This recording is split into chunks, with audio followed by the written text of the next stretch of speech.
Assalamualaikum warahmatullahi wabarakatuh. Salam chemistry. Nah, pada pertemuan hari ini kita akan membahas mengenai pemisahan campuran.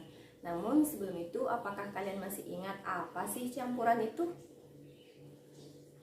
Yaps, benar. Campuran adalah gabungan dari dua zat atau lebih yang bercampur tanpa adanya reaksi kimia, atau dengan kata lain hanya bercampur secara fisik. Nah, oleh karena itu, campuran mudah untuk mengalami pemisahan menjadi zat-zat penyusunnya. Pemisahan ini didasarkan pada perbedaan sifat fisis dari setiap zat penyusun. Dapat berupa wujud zat, ukuran zat, titik leleh, titik lebur, kelarutan, sifat magnetis, dan lain sebagainya. Nah, pemisahan campuran ini bertujuan untuk memisahkan ataupun memurnikan zat dari suatu campuran.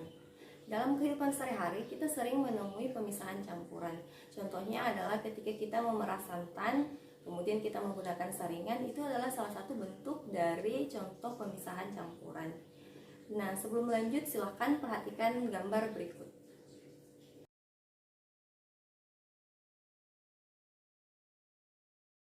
Nah, menurut kalian apa kaitan antara gambar tersebut dengan materi kita hari ini? Silahkan kalian diskusikan bersama temannya. Pemisahan campuran dapat dilakukan dengan berbagai macam cara. Nah, pada pertemuan hari ini kita akan membahas beberapa cara dalam memisahkan campuran. Yang pertama adalah filtrasi. Filtrasi atau sering dikenal dengan istilah penyaringan merupakan teknik pemisahan campuran yang menggunakan benda yang berpori. Nah, pemisahan campuran ini didasarkan pada perbedaan ukuran zat. Jadi zat yang memiliki ukuran lebih kecil akan keluar sebagai hasil filtrasi atau yang sering dikenal istilah dengan filtrat. Sedangkan zat yang memiliki ukuran lebih besar akan tinggal pada penyaringan atau disebut dengan residu. Contohnya adalah ketika kalian menapis kopi. Kopi yang kalian tapis akan meninggalkan ampas pada saringan. Nah, inilah yang disebut dengan residu. Sedangkan hasil kopi berupa larutan yang keluar dari penyaringan merupakan hasil filtrasi atau filtrat. Yang kedua adalah sentrifugasi. Sentrifugasi merupakan pemisahan campuran yang memiliki prinsip sama dengan filtrasi.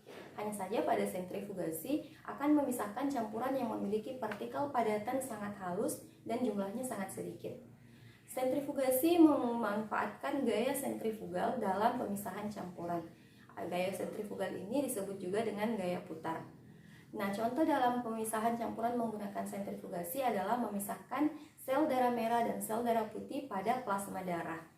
Nah, plasma darah yang berupa cairan akan berada pada bagian atas tabung reaksi, sedangkan sel darah merah dan sel darah putih yang berupa padatan akan berada pada bagian bawah. Yang ketiga adalah distilasi. Distilasi adalah teknik pemisahan campuran yang sering dikenal dengan istilah penyulingan. Teknik pemisahan campuran ini didasarkan pada perbedaan titik didih dari partikel zat penyusun suatu campuran, di mana zat atau partikel yang memiliki titik didih lebih rendah akan keluar terlebih dahulu sebagai hasil destilasi, yang dikenal dengan istilah destilat. Sedangkan yang memiliki titik didih lebih tinggi akan tinggal sebagai residu. Nah, proses destilasi ini sering kita temui pada proses pengolahan minyak bumi.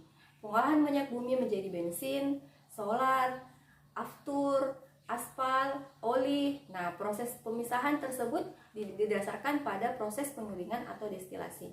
Jadi bensin yang memiliki titik didih yang lebih rendah akan keluar terlebih dahulu dibandingkan aspal yang memiliki titik didih lebih tinggi. Selanjutnya adalah kromatografi. Kromatografi merupakan teknik pemisahan campuran yang didasarkan pada perbedaan kecepatan merambat partikel pada suatu medium. Kromatografi terdiri dari 3 jenis, yaitu kromatografi kertas, kromatografi kolom, dan kromatografi lapis tipis. Sublimasi. Sublimasi merupakan teknik pemisahan campuran di mana campuran yang akan dipisahkan berupa padatan. Nah, salah satu padatan yang bercampur pada campuran tersebut merupakan padatan yang dapat menyublim atau dapat berubah dari wujud padat menjadi gas. Nah, contohnya adalah campuran iodin dan garam. Iodin akan menyublim pada proses pemisahan tersebut. Selanjutnya adalah kristalisasi.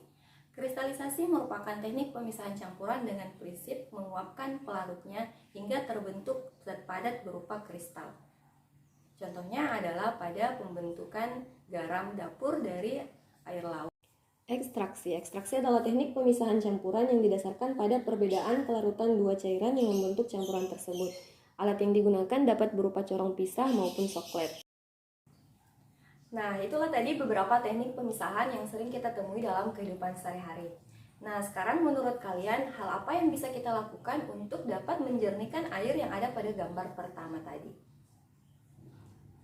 Silahkan kalian carikan solusi atas permasalahan tersebut. Tetap semangat. Wassalamualaikum warahmatullahi wabarakatuh.